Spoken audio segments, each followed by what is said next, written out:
আজকে আমরা দেখতে চাচ্ছি যে গণভোট হয়ে গিয়েছে, সেই গণভোটের রায়কে ভিন্ন খাতে তারা প্রবাহিত করতে চাচ্ছে। জাতীয় সংসদের দক্ষিণ প্লাজায় যে জুলাই সনদ বিএনপি সহ অন্যান্য রাজনৈতিক দল স্বাক্ষর করেছে, আমরা সেই স্বাক্ষরিত জুলাই সনদের প্রত্যেকটি লাইন, প্রত্যেকটি শব্দ ইনশাআল্লাহ পর্যায়ক্রমিক ভাবে এই সরকার বাস্তবায়ন করবে। কিন্তু প্রিয় ভাই বোনেরা, অনেকে কোন কোন ব্যক্তি, কোন কোন রাজনৈতিক দল আজকে আমরা দেখতে চাচ্ছি যে গণভোট হয়ে গিয়েছে, সেই গণভোটের রায়কে ভিন্ন খাতে তারা প্রবাহিত করতে চাচ্ছে এবং সমগ্র দেশে একটি বিভ্রান্তি তৈরি করতে চাচ্ছে। প্রিয় ভাই বোনেরা, এই যে আমার বক্তব্যের শুরুতে আপনাদেরকে যে পরিকল্পনাগুলোর কথা আমি আপনাদের সামনে তুলে ধরলাম, আপনারা এই হাজারো মানুষ হাত তুলে বলেছেন যে এই পরিকল্পনাগুলো যদি সফল হয় তাহলে ইনশাআল্লাহ দেশের মানুষের ভাগ্যের পরিবর্তন হবে। তাই তো নাকি? ঠিক বলেছে? এবার ঠিক বলেছে? এখন প্রিয় ভাই বোনেরা, আপনাদেরকে সজাগ থাকতে হবে, সতর্ক থাকতে হবে।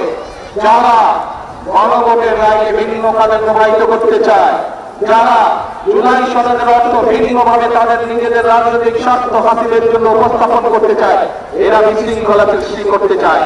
এই বিশৃঙ্খলা যদি সৃষ্টি করতে পারে তারা, তাহলে জনগণের যে কর্মসূচি, আমেরিকানের যে কর্মসূচি, মাহমুদের যে কর্মসূচি, কৃষক কার্ডের যে কর্মসূচি, কৃষকদের খাত ভবন যে কর্মসূচি, বেকার যুবকদের জন্য কর্মসংস্থানের জন্য মিল কারখানা, বন্ধ মিল কারখানা চালু করার যে কর্মসূচি, নতুন কলকারখানা চালু করার যে কর্মসূচি, স্বাস্থ্য সেবা গ্রামে গ্রামে পৌঁছে দেওয়ার যে কর্মসূচি, সকল কর্মসূচি ব্যাঘাত হবে এই বিশৃঙ্খলারা যদি আশঙ্কা পায়। প্রিয় ভাই বোনেরা, আপনারা কি সতর্ক থাকতে পারবেন যাতে জনগণের কর্মসূচি, যাতে করে জনগণের কর্মসূচি ব্যাহত না হয়, সেই জন্য জনগণকে সতর্ক থাকতে হবে।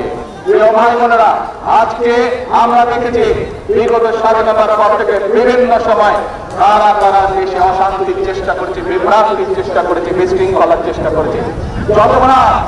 যতবার বিএনপি দেশের মানুষের ভাগ্য পরিবর্তনের জন্য কর্মসূচি গ্রহণ করেছে, অতীতে আমরা দেখেছি আন্দোলনের নামে কিভাবে 173 দিন হরতাল করা হয়েছিল। মনে আছে আপনাদের? 173 দিন কিভাবে দেশের অর্থনীতিকে ধ্বংস করে দেওয়ার চেষ্টা করা হয়েছিল। প্রিয় ভাই বোনেরা, এখনো আবার সেই গ্রুপ আরেকজনের কাছে গিয়ে আচর করেছে। আপনাদেরকে এই ব্যাপারে প্রিয় ভাই বোনেরা সতর্ক থাকতে হবে।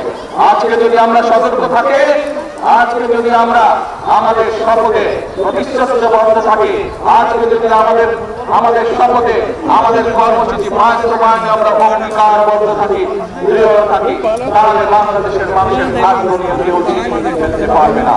বাংলাদেশের মানুষের ভাগ্য নিয়ে কেউ যদি ছিনিয়ে ফেলতে চায়, ইনশাআল্লাহ 5 তারিখে যেভাবে বাংলাদেশের মানুষ জবাব দিয়েছে, ভবিষ্যতে বাংলাদেশের মানুষ সেভাবেই জবাব দেবে।